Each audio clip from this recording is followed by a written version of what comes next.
Number 18, we got a special guest for you tonight, but real quick, I want to just shout out our sponsors, Old Greg Brewing out in Pflugerville. Thank you, Kirby and Old Greg, for sponsoring Airlock After Dark. We got Element on tap and one of his fancy brews, so if you're under 21, only have the left one. Thank you.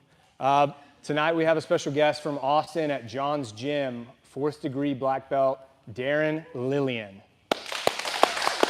Go ahead and take it away, Dan. All right, cool. Thank you. He's just my Okie there. All right, so we will get started. I'll have him in guard here, and we'll get right into it. So actually going to start from a knee shield. We'll turn you this way. Knee shield, half guard here. A lot of people have problems passing this. Obviously, the knee shield happens. They'll frame on you. So what I'm going to do here is kind of push on this hip, and I'm going to raise my knee up here. Once I have my knee on top of his thigh, all I'm going to do is punch down here. A lot of y'all might have seen this was kind of a move made popular by Cyborg in one of the past ADCCs. Essentially going to pass his guard with just this hand on the ground and using my knee to lock. Once I'm here, my leg's going to go away towards my other leg here, and I'm going to push my hips down and almost kind of like turn my back a little bit and then turn the corner real fast. So we'll do it on this side now so the camera can see. So again, I'm here. He's got his knee shield. I'm going to bring this up. This hand now is just going to punch right next to the hip. And now as I turn and my knee goes away, I'm flattening, turning, stepping, and then going straight away, passing up, side control, and going straight away to north and south. So once again. So here, pushing, controlling the hip, hopping this up, right? Punching down, knee goes away towards my other leg as I kind of turn belly up a little bit. And now I turn the corner straight to north and south. You need to see that again? Good? Let's try it. 1, 2.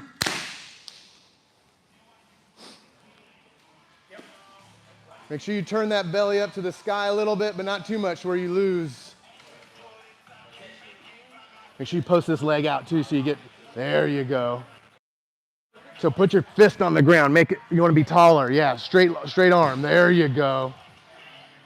Now, turn your back a little bit. There you go. And turn. Nice. So get your knee on top. Get your knee on top of his knee. There you go. Not all the way past, but on top. There you go. Yep, kind of turn. Now slide your leg, your bottom leg out.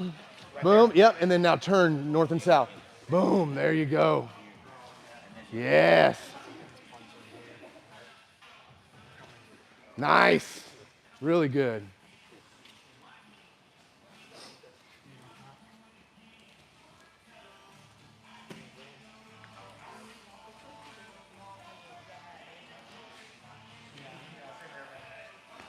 Nice. So a lot of times your knee won't get all the way over. You'll just knee right here on. So yeah, a lot of times you won't be able to get your knee all the way over. So let me show you real quick. So a lot of times I'll be here and he's got this leg, lace this leg up. Yeah, see?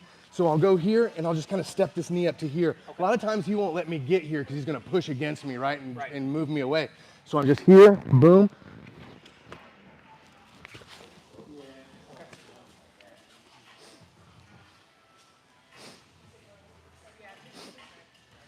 And I actually learned this one when one of my students did it to me. I forgot about this. Is great. Yeah. It's great class.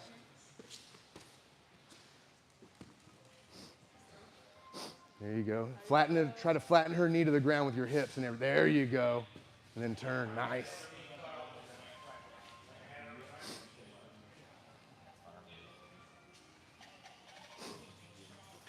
Lift up. Yep. Here. Try to flatten, try to get a little bit more hip on that end of that knee to really collapse the knees together like that.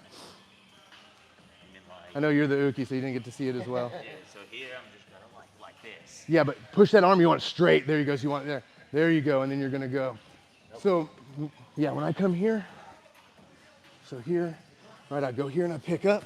This goes here, and watch how I kind of go away from him here. Okay. Right, and I'm trying to really get this knee down. And then now I cross. Okay, what was I doing?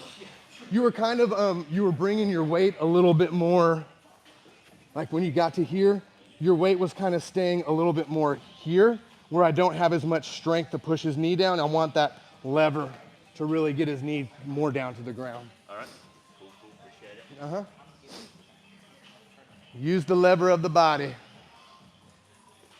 If you have any questions, let me know. Nice. Ray looks like he was going on a slip and slide there.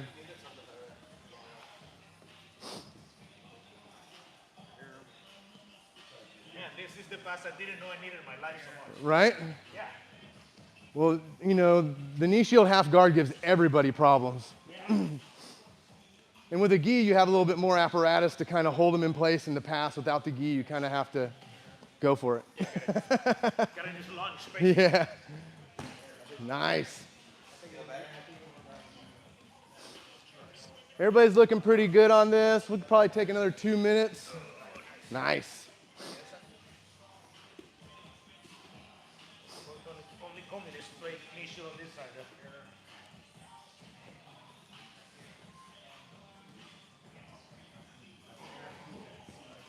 Think about this. Think you'd be here like blocking him. There you go, like pushing against his face, all that, and you just kind of boom.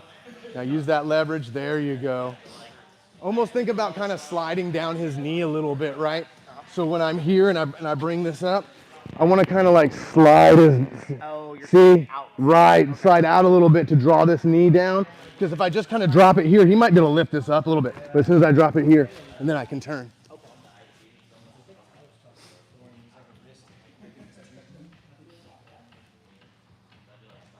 Nice. Yeah, and you want a pretty straight arm, yeah. A straight arm gives you that little bit of elevation where it's hard for them to take your back. Can I ask you a question? Sure. So as I move, I eventually want to like sink this arm. Is that good or bad? Yeah, that's good. So as I come here, is it okay to, or no? Let me see real quick. So here, boom. You're wrapping this foot here, good. Here. And like you're pushing here, just like, yeah, you're trying to, so there. Yeah, feels right. It's okay for it to eventually kind of sink. Yeah, because you're gonna kind of sink down and you should be blocking it.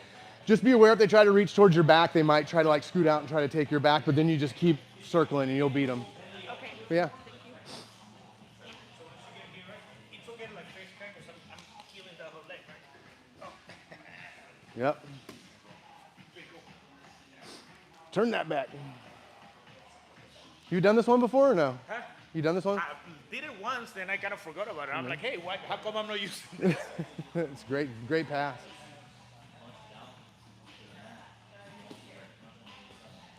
All right, get your last one in and we'll go right into our next move from a similar position.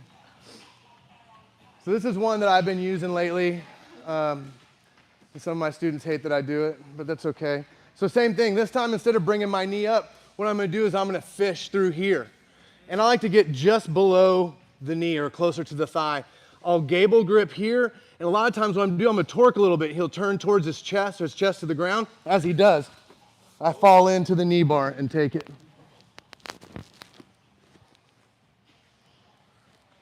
This one's for you, Ben, because he's the one that falls for it all the time. So here, boom, I turn and I fall. Triangle. When you triangle, you don't want to triangle below the butt. A lot of people do that. That makes it really easy for him to pull out. What I like to do is get right on the bottom of the butt cheek and then make the triangle there. And it makes it a lot harder for him to pull out, and I got a better grip on his leg, and then boom, get the submission. So again, I come here, reach under, I gable grip. Be careful about going too much on the knee because you can crank somebody's knee, but a lot of times what will happen is I kind of keep it here, and as I crank, they'll turn a little bit. I fall. See that triangle right there? I like to keep this foot right by his armpit to keep him from turning into me. Lift the hips and pull down. And that's been one of my favorites. I've been doing that a lot when I get stuck in the knee shield half guard because it's there. I might as well take it.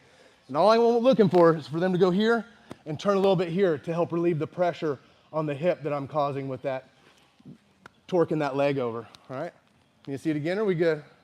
Good? Let's do it. 1, 2. Yeah, if they don't turn, you're gonna submit it with that. Yeah, you can kind of get a hip lock, or sometimes they're, and that's what I like, that I don't have to straighten their leg, because you know, like a lot of times in gi, they'll teach you to do that, and you kind of lift the leg up on there. And sometimes you can actually hurt your partner's knee, but this one I haven't hurt anybody's knee yet, until I'm starting the knee bar at least. Like my knee still on No, your knee will be all the way down this one. like this? So, yep.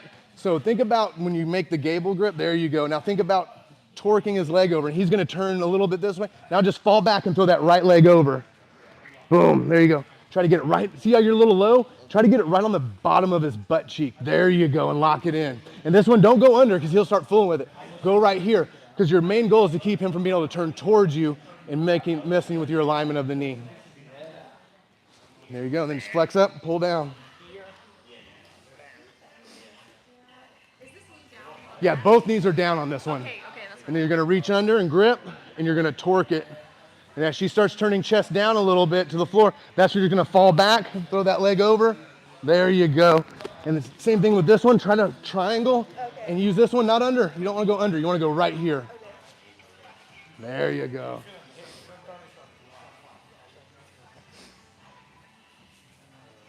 Yeah, try to fall closer to that hip when you do it. Yeah. Nice.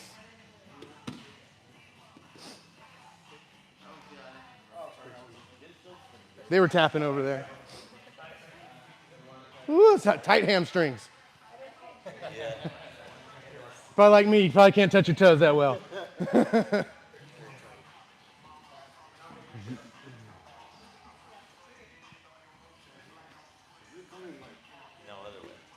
No, that's right. Yeah. Yeah, coming under there, grip, boom, fall back. Bam, there you go.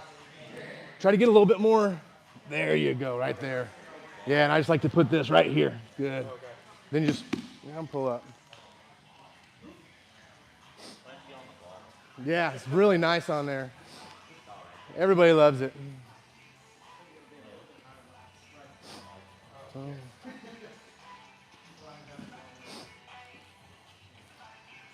Nice.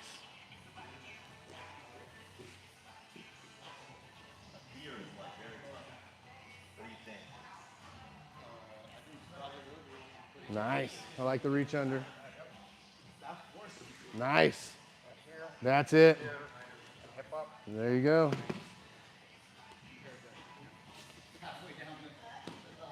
Yeah, you remember training with Ben, right? Yeah. I got him in this. Ben, he's gonna be like a brown belt right now, right? Yeah. Soon. Okay. Soon. Yeah, he's been training like Don't tell anybody you do. 8 or 9 years. Yeah, don't tell anybody. Yeah. He's probably going to hate that I mentioned his name 3 times on this, but hey. Ben's good though. He's very tough. So he turns a little bit.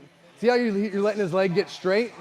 Try not to let his leg get straight until you're falling back. So really just think about holding it there, yeah, and cranking it down, and that'll make him turn. Now you fall backwards. Now you fall backwards. Boom. There you go.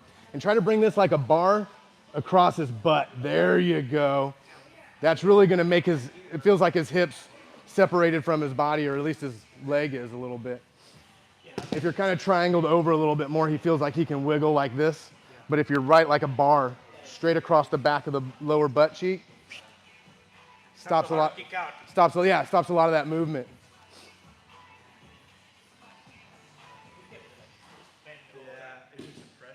And a lot of times they might not even turn all the way face down. They might just kind of turn a little bit and lock it.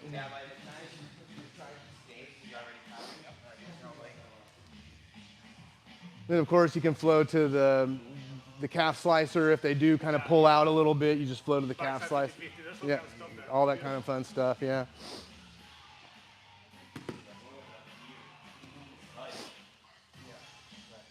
There you go, yeah. It also gives you that lock to really kind of turn them a little bit, and it gives you that lock to pull their leg in when it's real bent like that. Yeah. It's not fun at all. This is the one you do to not your best friends.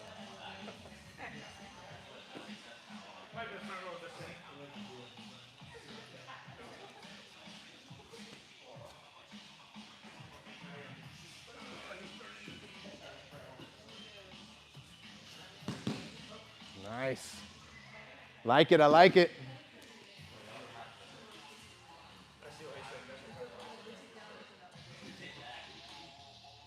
It's the same thing. Widen this knee out a little bit. This knee, widen it towards me. There you go. Yeah, you want it like a bar across, right on the bottom of her butt cheek. And when you make that grip, right, when you do that gable grip, can I borrow you real quick, Ray? When you do that grip on him, I'm gonna borrow you real quick. When you reach this arm under, act like you're waving high, and then you're gonna grip here, of course no thumbs, and that's gonna be your turn right here. And that'll pull him right into it.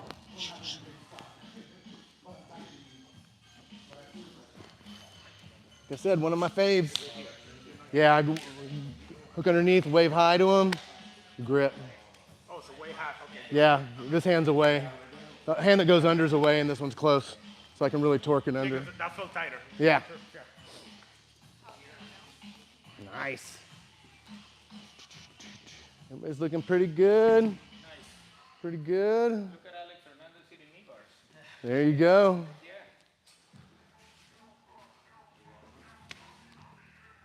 All right.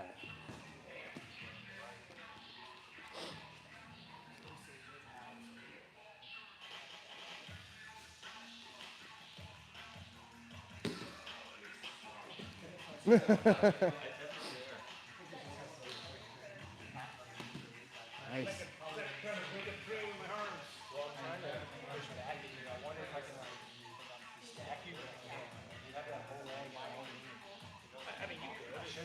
Nice, nice. Yeah, but I think it's better to go in and try to stack.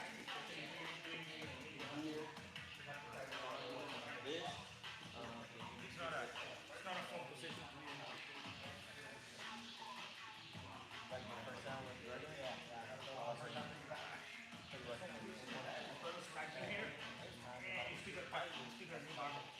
I think that made it worse. Yeah, pass it over too. Take the back. That's what I like to do. If they kind of stand up like that, I go over and take the back usually. Yeah.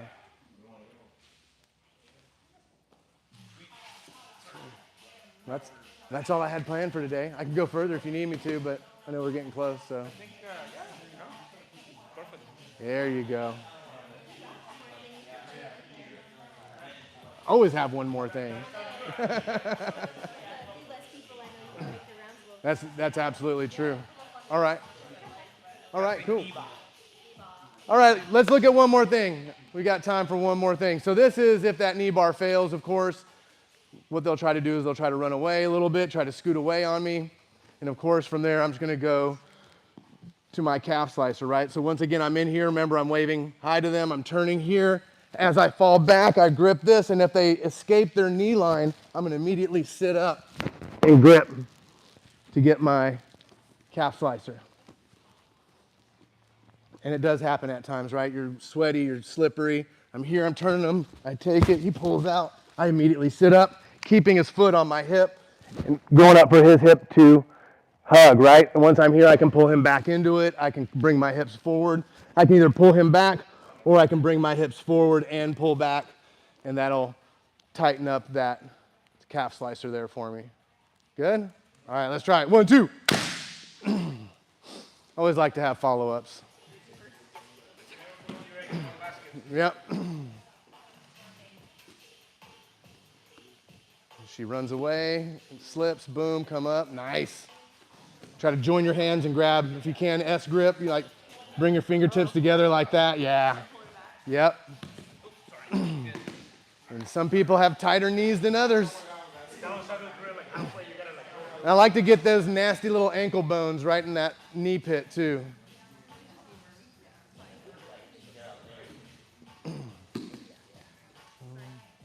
So widen that right knee. There you go. That's it. That one's got to be there. So now he runs away, and as soon as he runs away, sit up. Yes. And try to wrap around and try to get like an S grip like that, fingers together. There you go. Should be nasty feeling.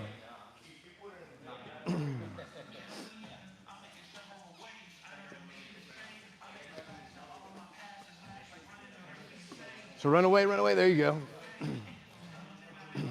Nice.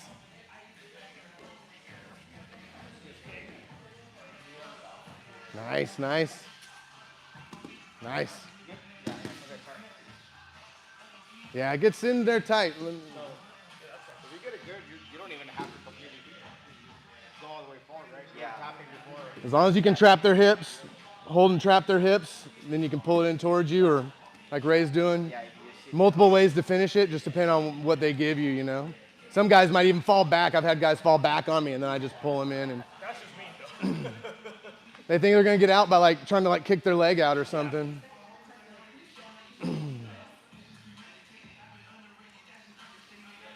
Boom.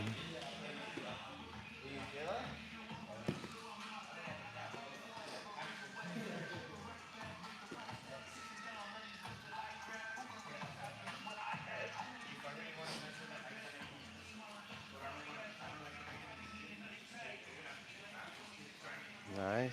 Boom, boom. Nice. Beautiful.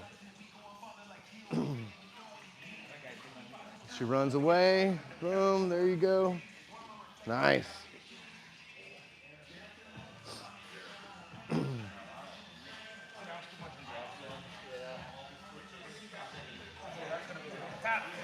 Yeah, that's an ugly one.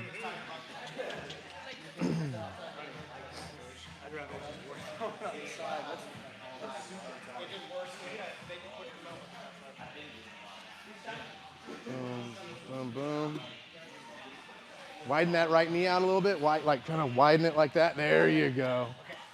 Yeah, it's gonna dig that ankle bone in there a little bit more. Yeah.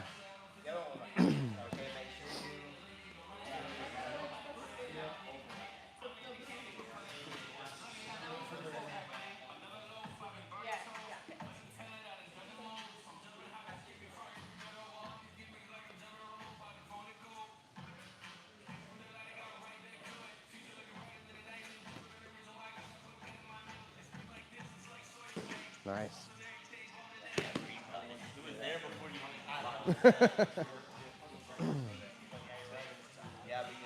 Dig it. Right, Thomas? You want to do it? Like that, the move I don't know if you have learned. Yeah. Well, like, that basically, yeah, you're. Boom, boom. Nice. It's definitely no fun. Well, no fun for the person having it applied to them. It's fun for the other person. Yeah. It's great. Then you got slip. Yeah, you know, it just kind of came to me one day. I was sitting there and I was turning him, and he just kept turning his chest to the ground. I was like, psh. Like now I do it to everybody. Just crank him over. That crank is no use to the fight. You have to turn. Yeah, you have to go. You have to do something. I think maybe if you do a full spin, maybe like that. Yeah, then a lot of times you end up almost like smash passing them with when you're stacking the knees together. You can just take my when I get the class, but I will get you more. Yeah. There's that. Small wins. Small wins.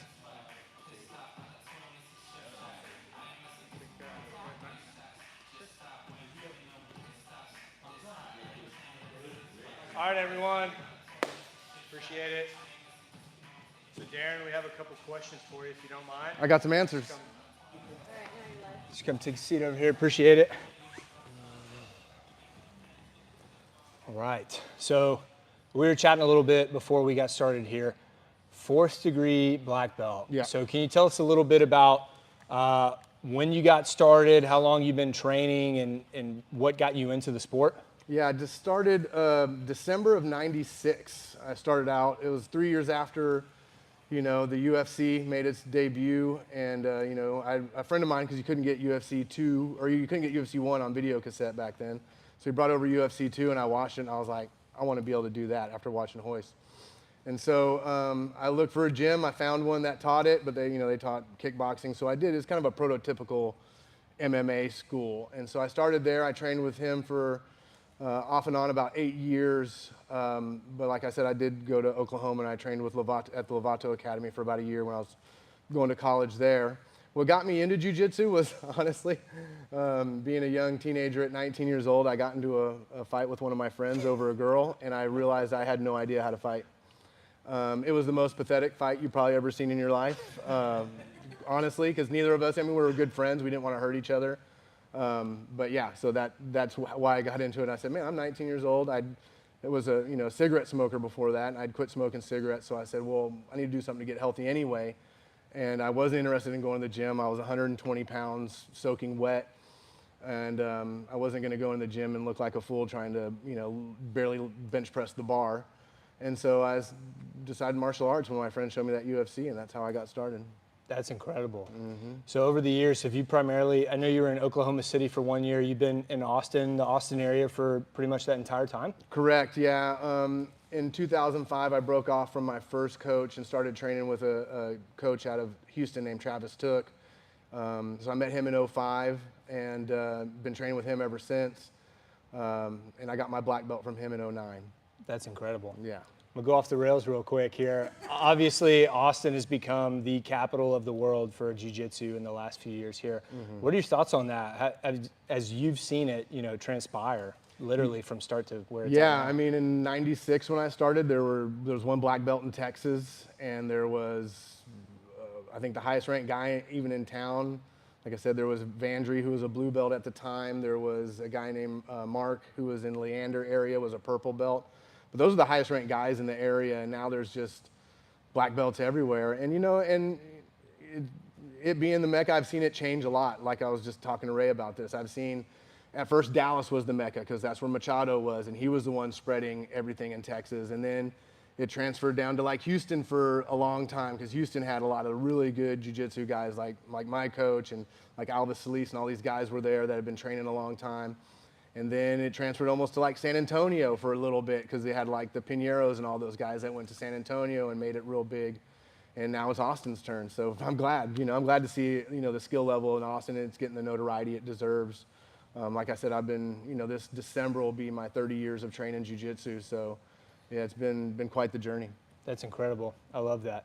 So 30 years of combat sports. What keeps you coming back for more? It's different, man. Every time I get on the mat, I did kickboxing and I did some like Kali as well. So, Filipino knife fighting and stick fighting. I did that and it was all fun. I really enjoyed it, but that UFC always stuck with me and I love jiu-jitsu. And so that's why in 2005, I kind of dedicated my time to like, I'm going to get a black belt. I'm going to just train jiu-jitsu and not do any of the other sports, any other combat sports. And that's when I really started focusing on jiu-jitsu. And, it's been a wild ride, and it's different every time. I feel like it really, truly is a martial art because it's a different situation, different things happen every time, and it just keeps you creative. So that's what I like about it. That's awesome. Thanks for sharing that. All right, last question, and it's a fun one. We Okay. ask every guest this. If you could grapple or fight anyone throughout time, fictional, non-fictional, who would it be, and what submission would you hit him with? Oh, gosh.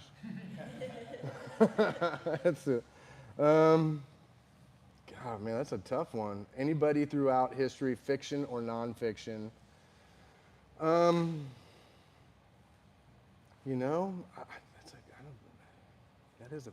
That's a puzzling one. There's so many people. This gets everyone. We got to send a read ahead. It does get. I mean, how could you think about? I want to kind of think about jiu-jitsu people mainly. I don't know if I'd hit them with anything, but just some of the old school guys, Roletta, Roger Gracie, Waleed Ismail. I'd love to train, and roll with any of those guys. Would I catch them in anything? I'd probably doubt it. But if I did, I would like to get them with a wrist lock just to be mean. Oh, man. Wrist lock, one of the gods. All right. Yeah. I love that. Well, hey, I appreciate it. Thank you so much. It's been a true honor having you here with us. Just last quickly, again, shout out to our sponsor, Old Greg Brewing in Pflugerville, Texas. Not a far drive from Bastrop. We go there all the time, actually. We got their beer and Element electrolytes on tap. Thank you very much. For those at home tuning in, appreciate it. We'll see you next Thursday. Take care.